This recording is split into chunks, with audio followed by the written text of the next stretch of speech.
V4U media நேயர்களுக்கு வணக்கம். இன்னைக்கு நம்ம ரிவ்யூல பார்க்க போற படம் வந்து பேஷன் ஸ்டுடியோஸ் மற்றும் தி ரூட் இணைந்து தயாரிச்சு நிதிலன் சுவாமிநாதன் இயக்கத்தில் மக்கள் செல்வன் விஜய் சேதுபதி நடிப்பில் வெளிவந்திருக்கிற சஸ்பென்ஸ் த்ரில்லர் மகாராஜா. மகாராஜா படத்துல நம்ம விஜய் சேதுபதியோட இணைந்து யாரெல்லாம் நடிச்சிருக்காங்க அப்படின்னு பாத்தீங்கன்னா அனுராக் கஷ்யப், மம்தா மோகன்தாஸ், அபிராமி, நட்டி நட்ராஜ், பாரதி ராஜா அவர்கள், சிங்கம்புலி, அருள்தாஸ், முனிஷ்காந்த், வினோத் சாகர், பாய்ஸ் மணிகண்டன், சச்னா நமிதாஸ், கல்கி மற்றும் பலர். மகாராஜா படத்தோட கதை வந்து நம்ம ட்ரெய்லர் பார்த்தே கண்டுபிடிச்சிடலாம். ஏன்னா அந்த அளவுக்கு ஒரு சிம்பிளான ஸ்டோரி, பட் எந்த அளவுக்கு அது சிம்பிள் நம்மளுக்கு தெரியுதோ அந்த அளவுக்கு வந்து பயங்கரமான சஸ்பென்ஸ் அண்ட் த்ரில்லிங்கான எலிமெண்ட்ஸ் போட்டு நம்மளுக்கு இயக்குனர் நிதிலன் நம்மளுக்கு கொடுத்திருக்காரு. கதையின் நாயகன் விஜய் சேதுபதி சலூன் கடை வச்சிருக்காரு. அவரோட வாழ்க்கை வந்து ரொம்ப மண்டேனா போகும். சலூன் கடையில இருந்து வீடு, வீடுல இருந்து சலூன் கடை, அப்படிதான் தொடர்ந்து வந்து லைஃப் போயிட்டு இருக்கிறப்ப திடீர்னு ஒரு நாள் வந்து எதிர்பாராத விதமா அவர் வீட்டுல இருந்து லக்ஷ்மி காணாம போறாங்க. அந்த லக்ஷ்மி யாரு? அவர் வந்து அந்த ட்ரெய்லர்ல சொல்லியிருப்பாரு, சார் லக்ஷ்மி சார், லக்ஷ்மி லக்ஷ்மி அப்படின்னு நிறைய பேருக்கு வந்து அந்த ஒரு கேள்வி இருக்கும். லக்ஷ்மி பொருளா, இல்ல லக்ஷ்மி வந்து ஒரு உயிர் உள்ள ஒரு ஜீவியா, இல்ல யார் லக்ஷ்மி? காணாம போன லக்ஷ்மியை வந்து போலீஸ் வந்து இன்வெஸ்டிகேட் பண்ணி தேடி கண்டுபிடிக்கிறாங்களா, இல்ல வந்து நம்ம விஜய் சேதுபதியே அதை வந்து தேடி கண்டுபிடிக்கிறாரா? அண்ட் இந்த லக்ஷ்மிக்கு பின்னாடி வந்து என்ன அவ்வளோ ஒரு ஸ்ட்ராங்கான ஒரு காரணம் இருக்கு? எதுக்கு வந்து விஜய் சேதுபதி ரொம்ப ஃபோர்ஸ் பண்ணி எனக்கு லக்ஷ்மி எப்படியாச்சும் வேணும்னு வந்து அவர் பிடிவாதமா அடம் பிடிக்கிறாரு? ஸோ இந்த மாதிரி நிறைய விஷயங்கள் வச்சுதான் நம்மளுக்கு வந்து இயக்குனர் நிதிலன் சுவாமிநாதன் ஒரு ரொம்ப இன்ட்ரிகிங்கான ஒரு படம் வந்து கொடுத்திருக்காரு. மகாராஜா படத்துடைய பெர்ஃபார்மன்ஸஸோட ஆரம்பிக்கலாம். ஸ்டார்டிங் வித் படத்தின் மகாராஜா, மக்கள் செல்வன் விஜய் சேதுபதி 50வது படம், ஒரு மைல்ஸ்டோன் ஃபிலிம். கண்டிப்பா வந்து ரொம்ப கேர்ஃபுல்லான ஒரு ஸ்கிரிப்ட் தான் சூஸ் பண்ணியிருக்கணும். அண்ட் நிறைய பேருக்கு வந்து அந்த மைல்ஸ்டோன் ஃபிலிம்ஸ் வந்து சரியாவே அமையாது. ஸோ நிறைய பேருக்கு இந்த ஒரு படத்து மேல பயங்கர ஒரு எதிர்பார்ப்பு இருந்தது.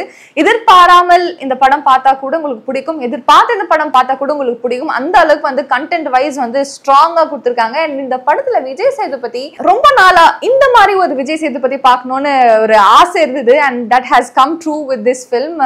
ரொம்ப சட்டிலான ஒரு பெர்ஃபார்மன்ஸ், ஒரு தந்தையின் ஒரு இடத்துல இருந்து அவர் பண்ணியிருக்கிற விஷயங்கள் வந்து ரொம்ப எமோஷனலா இருந்தது. அது மட்டும் இல்லாம ஒரு தந்தைக்கு கோவம் வந்தா எந்த அளவுக்கு, எந்த எக்ஸ்ட்ரீம் வரைக்கும் அவர் வந்து போவாரு என்ற அந்த ஒரு விஷயத்த கூட இந்த படத்துல பயங்கரமா வெளிப்படுத்தியிருக்காரு. Especially the interval block. ஏன்னா புயல் வர்றதுக்கு முன்னாடி வந்து கடல் எப்பவுமே ரொம்ப அமைதியா இருக்கும். அப்போவே புரிஞ்சுக்கணும், ஓகே அடுத்தது வந்து ஒரு பயங்கரமான ஒரு சம்பவம் நடக்க போகுது அப்படின்னா. அந்த மாதிரி தாங்க விஜய் சேதுபதியோட கேரக்டரோட டிரான்ஸ்ஃபர்மேஷன் இருக்கு பாருங்க. அதை வந்து சான்ஸே இல்லை, அந்த அளவுக்கு வந்து பின்னிருக்காரு பெர்ஃபார்மன்ஸ்ல. அடுத்ததா பாத்தீங்கன்னா Anurag Kashyap. So he is another terrific performer. நம்ம வந்து ஒரு இயக்குனரா மட்டும் இல்லாம ஒரு நடிகராகவும் நம்ம மனசுல வந்து இடம் பிடிச்சிருக்காரு. ஸோ இமைக்கா நொடிகள் படத்துக்கு அப்புறமா வந்து இந்த படத்துல ஒரு சாலிடான ஒரு ரோல் வந்து கிடைச்சிருக்கு. அண்ட் பயங்கரமாவே பெர்ஃபார்ம் பண்ணியிருக்காரு. அவர் வந்து நம்ம ஒரு வில்லனும் சொல்ல முடியாது, ஒரு நல்ல பாசிட்டிவ் கேரக்டர்னு கூட சொல்ல முடியாது. அவருக்குன்னு அவர் பண்ற அந்த விஷயங்களுக்கு ஒரு ஜஸ்டிபிகேஷன் இருக்கு. ஒரு பக்கம் வந்து ரொம்ப வில்லத்தனமான ஒரு கொடூரமான ஒரு மனிதன் மாதிரி தெரிவாரு, திடீர்னு இன்னொரு ஒரு செகண்ட் பாத்தீங்கன்னா அப்படியே பூ மாதிரி ரொம்ப சாஃப்டான ஒரு மனிதன் மாதிரி தெரிவாரு. ஸோ நம்மளால அது வந்து சரியா ஜட்ஜ் பண்ண முடியாத அளவுக்கு வந்து இருக்கும். ஸோ எதனால அவர் அப்படி இருக்காரு படம் பார்த்து நீங்க தெரிஞ்சுக்கோங்க. But otherwise Anurag Kashyap performance was too good. Natty Natraj இந்த படத்துல இன்ஸ்பெக்டரா வராரு. அவர் ஆரம்பத்துல வந்து ஒரு மாதிரி இருப்பாரு, அதுக்கப்புறம் போக போக வேற மாதிரி மாறிட்டே இருப்பாரு. ஸோ ஒரு பர்டிகுலர் சீன்ல வந்து அவருக்கான அந்த ஒரு விசில் மூமெண்ட் வந்து வாங்கிட்டு அப்படியே போயிட்டாரு. அந்த அளவுக்கு அவரோட பெர்ஃபார்மன்ஸ் அவ்வளவு சூப்பரா இருந்தது. அதுக்கப்புறம் வந்து மம்தா மோகன்தாஸ் இருக்காங்க, அபிராமி இருக்காங்க, திவ்ய பாரதி இருக்காங்க. ஸோ இவங்களுக்கு கொடுத்திருக்கிற அந்த கேரக்டர்ஸ் வந்து நல்லாவே பண்ணியிருக்காங்க. இந்த படத்துல வந்து கண்டிப்பா பாராட்ட வேண்டிய இன்னொரு ஒரு பெர்ஃபார்மர் யாருன்னு பாத்தீங்கன்னா சச்னா நமிதாஸ். அவங்க வந்து விஜய் சேதுபதிக்கு பொண்ணா நடிச்சிருக்காங்க. ரொம்ப போல்ட் அண்ட் இம்ப்ரெசிவான ஒரு பெர்ஃபார்மன்ஸ் கொடுத்திருக்காங்க.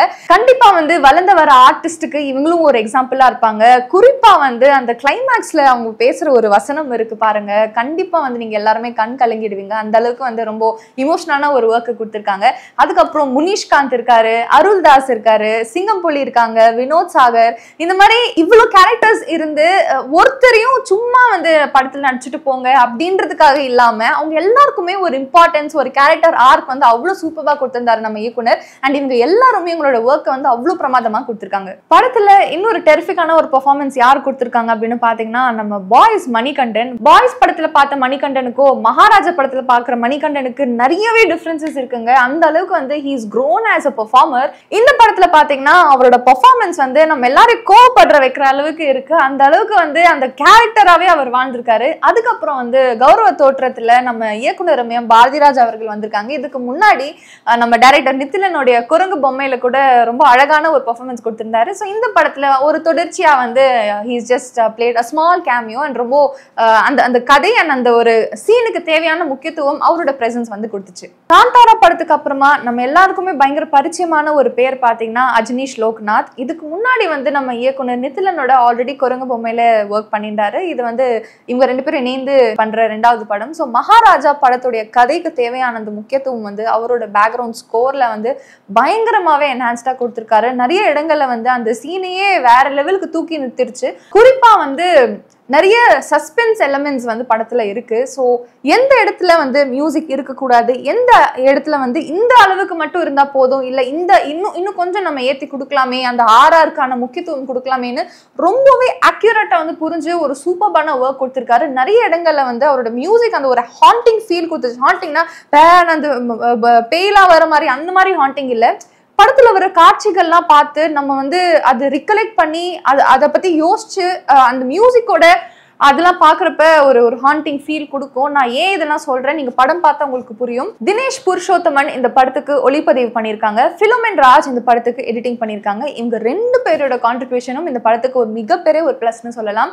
ஏன்னா ஃப்ரேம்ஸ் நீங்க பாத்தீங்கன்னா மோஸ்டா வந்து எல்லாம் டார்க் டோன்ஸ்ல இருக்கும் அண்ட் ஒரு வெஞ்சன்ஸ் இல்ல ஒரு கிரைம் ஒரு த்ரில்லிங் மோட்ல தான் படம் ஃபுல்லாவே ஆல்மோஸ்ட் டிராவல் ஆகும். ஸோ அந்த கான்செப்டுக்கு ஏற்ற மாதிரி அவரோட ஃப்ரேம் ஒர்க்ஸ் வந்து கொடுத்துருக்காரு. நிறைய இடங்கள்ல வந்து இண்டிவிஜுவலா அந்த கேரக்டர் வந்து எந்த மாதிரி ஒரு எமோஷன் கோ த்ரூ பண்றாங்க, அது வந்து கண்கள் மூலமா இருக்கட்டும், இல்லைன்னா பெரிஃபரல் வியூல இருந்து பாக்குற நிறைய காட்சிகள், க்ளோஸ் ஷாட்ஸ் எல்லாம் வச்சு இந்த மாதிரி நிறைய இடங்கள்ல வந்து அவரோட ஃப்ரேம் ஒர்க்கான முக்கியத்துவம் வந்து பாக்குறதுக்கு பயங்கரமா தெரிஞ்சது. அதுக்கப்புறம் பிலோமினோட எடிட்டிங் யூஸ்வலா வந்து இந்த நான் லீனியர் ஃபார்மேட்ஸ்ல நம்மளுக்கு வந்து ஓகே இது பிளாஷ்பேக்ல நடக்குது, ஓகே இது பிரசன்ட் நடக்குது, நம்மளுக்கு ஏதாவது ஒரு டிஃபரன்ஸ் மாதிரி காட்டுவாங்க லைக் எடிட்டிங் பேட்டர்ன்ஸ் வச்சு. பட் இதுல வந்து எனக்கு ரொம்ப புதுசா தெரிஞ்சது எடிட்டிங்.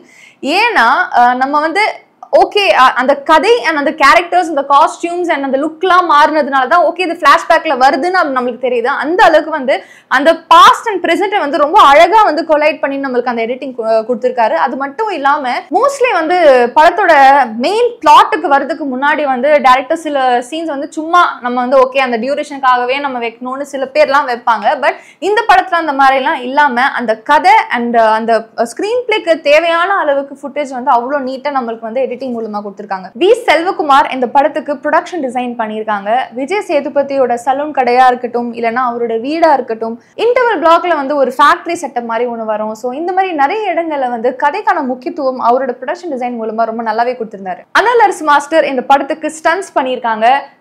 ஆரம்பத்துல சொன்ன மாதிரி தான் அந்த இன்டர்மிஷன் பிளாக் வந்து ஒரு எக்ஸ்ட்ரா ஆர்டினரி ஒரு ஃபைட் இருக்கு. அது டிப்பிக்கலான அந்த படத்துல வர ஹீரோ வர்சஸ் வில்லன் மோதல் மாதிரி இல்லாம ஒரு சிம்பிள்டன் ஸ்ட்ரகிள் பண்றாரு, எப்படி பண்ணுவாரு அதை வந்து ரொம்ப அழகா காட்டியிருந்தாரு. அது மட்டும் இல்லாம போலீஸ் ஸ்டேஷன்ல வந்து எஃப்ஐஆர் ஃபைல் பண்ண போவாரு நம்ம விஜய் சேதுபதி. ஸோ அப்போ ஒரு சின்ன ஒரு பிரச்சனை மாதிரி ஒன்று ஆகும். ஸோ அப்ப வந்து அகெயின் அந்த ஒரு சாதாரண மனிதரால எந்த எக்ஸ்ட்ரீம் வரைக்கும் போக முடியும்ன்ற அந்த ஒரு அவரோட அந்த ஸ்ட்ரென்த் வந்து அந்த ஒரு இடத்துல ரெஜிஸ்டர் பண்றப்ப அந்த மாதிரி ஸ்ட்ரகிள்ஸ்லாம் ரொம்ப நல்லாவே ஸ்டண்ட் மூலமா வந்திருந்தது. அதுக்கப்புறம் பாத்தீங்கன்னா படத்துடைய கிளைமேக்ஸ் ஒரு கன்ஸ்ட்ரக்ஷன் சைட்ல வந்து நடந்துட்டு இருக்கும். அந்த கிளைமேக்ஸ்ல வந்து கோவத்தோட இமோஷனல் வேல்யூ நிறையவே இருக்கும். ஸோ அதை வந்து சும்மா அடிச்சுட்டே இருக்க முடியாது.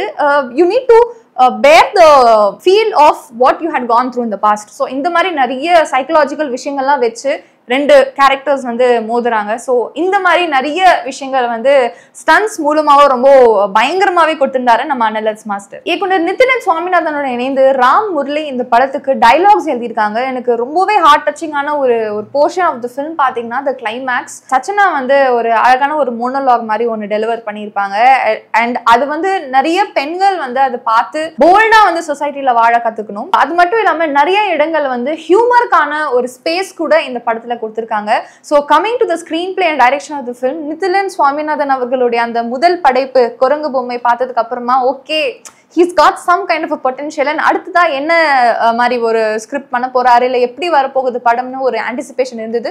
ஆல்மோஸ்ட் ஒரு 7-8 years கழிச்சு வந்து he's come up with Maharaja, which also marks the 50th film of நம்ம மக்கள் செல்வன் விஜய் சேதுபதி. இந்த படம் பாத்தீங்கன்னா it's a wholesome experience. நிறைய emotions இந்த படத்துல இருக்கு and ஒரு ரோலர் கோஸ்டர் ரைட் மாதிரி தாங்க போச்சு நம்மளுக்கு. படத்தோட ஆரம்பத்துல வந்து நம்ம வேற ஒரு மூட்ல இருந்தோம், அதுக்கப்புறம் லைட்டா 40 minutes into the film வேற மாதிரி ஒரு மோட்ல மாறிடுவோம், அதுக்கப்புறம் towards the post interval and climax. So இந்த மாதிரி ஒவ்வொரு பாயிண்ட்ல வந்து there are a lot of emotions that keep going within the audience's mind. அந்த அளவுக்கு வந்து காமெடியா இருக்கட்டும், ஆக்ஷனா இருக்கட்டும், இமோஷன்ஸ், சென்டிமெண்ட்ஸ், சோஷியல் மெசேஜ், இந்த மாதிரி நிறைய விஷயங்கள் வந்து ஒரே படத்துல வந்து நம்மளுக்கு வந்து ஒரு பேக்கேஜா வந்து பயங்கரமா நம்மளுக்கு கொடுத்திருக்காரு. ஒரு ஆண் வந்து ஒரு தனிப்பட்ட ஒரு இண்டிவிஜுவலா இருக்கிறப்ப அவரோட வே ஆஃப் லிவிங் லைஃப் வந்து வேற மாதிரி இருக்கும். பட் அதே ஆண் வந்து ஒரு தந்தையா மாறினதுக்கு அப்புறமா அந்த ஒரு அப்ரோச்சே வேற மாதிரி இருக்கும். இந்த ஒரு படத்துல வந்து தந்தை மகளுடைய 2 டிஃப்ரெண்ட் பெர்ஸ்பெக்டிவ்ஸ் வந்து காட்டியிருக்காங்க. அது இணைந்த விதம் வந்து ரொம்பவே அருமையா இருந்தது. சில பேருக்கு வந்து படம் பாக்குறப்ப வந்து தோணும், ஃபர்ஸ்ட் வந்து இந்த ஒரு கதையோட ஆரம்பிக்கிறாங்க, திடீர்னு வேற ஒரு கதைக்கு போறாங்க, அதுக்கப்புறம் வேற ஒரு ஸ்டோரியை வந்து காட்டுறாங்க, கிட்டத்தட்ட ஒரு ஹைப்பர் லிங்க் மாதிரியே போயிட்டு இருக்கும், which all connects after a point. and அதுக்கப்புறம் தான் உங்களுக்கு புரியும், அடேங்கப்பா என்ன ஒரு பிரில்லியண்டான ஒரு ஒர்க் கொடுத்துருக்காரு இவரு, இங்க இருந்து ஆரம்பிச்சு இங்க போய் அதுக்கப்புறம் இங்க வந்திருக்காரு அப்படின்னு. ஸோ அந்த அளவுக்கு வந்து எனக்கு பர்சனலா மகாராஜா பயங்கர ஒரு தியேட்ரிக்கல் ஃபீலா இருந்தது. ஸோ கண்டிப்பா இந்த படத்தை நீங்க மிஸ் பண்ணிடக்கூடாது. இந்த படத்துல எனக்கு பிடிச்சிருக்கிற இன்னொரு முக்கியமான விஷயம் என்னன்னு பாத்தீங்கன்னா, உயிர் இல்லாத பொருட்களுக்கு கூட வந்து முக்கியத்துவம் கொடுத்திருக்காரு. One main thing that I really like in the film, apart from the suspense, சவரக்கத்தி வச்சு ஒரு ஸ்டண்ட் பெர்ஃபார்ம் பண்ணிருப்பாரு விஜய் சேதுபதி. ஸோ அவருக்கு அதுதான் தொழில் அண்ட் அதை வச்சு வந்து அந்த அளவுக்கு வந்து அந்த ஒரு விஷயத்தை யூட்டிலைஸ் பண்ணியிருந்தாரு. So that was a life saver at that point. கிளைமேக்ஸ்ல வந்து ஒரு ஃபுட் பிரிண்ட்டை வந்து வேற ஒரு பொய்டிக்கான ஒரு சென்ஸ்ல வந்து ரொம்ப அழகா வந்து அதை ஃபோக்கஸ் பண்ணி காட்டியிருப்பாங்க, படத்தை முடிச்சிருப்பாங்க. ரொம்பவே அழகா இருந்தது, எனக்கு அழகையா வந்தது அந்த ஒரு ஃபினிஷிங்லாம் பாக்குறப்ப. ஸோ கண்டிப்பாங்க, if you been missing good content from Tamil cinema then you should definitely watch Maharaja. நிறைய பேர் நம்ம வந்து மலையாளம் சினிமாஸ் டூயிங் கிரேட் அப்படி இப்படின்லாம் பேசிட்டு இருந்தோம், தமிழ் சினிமால எதுவுமே இல்லையா அப்படின்னு. ஸோ அதுக்கான தீர்வு தான் Maharaja. So do watch this film with your family and friends in cinemas near you and say no to piracy. உங்களுக்கு என்னோட ரிவ்யூ பிடிச்சிருக்குன்னா இந்த வீடியோவை லைக் பண்ணி V4 மீடியா யூடியூப் சேனலை சப்ஸ்கிரைப் பண்ணுங்க. உங்க எல்லாரையும் மீண்டும் இன்னொரு நல்ல ஒரு வீடியோ சந்திக்கும் வரை, this is Paris Riyas signing off V4 media. Bye bye.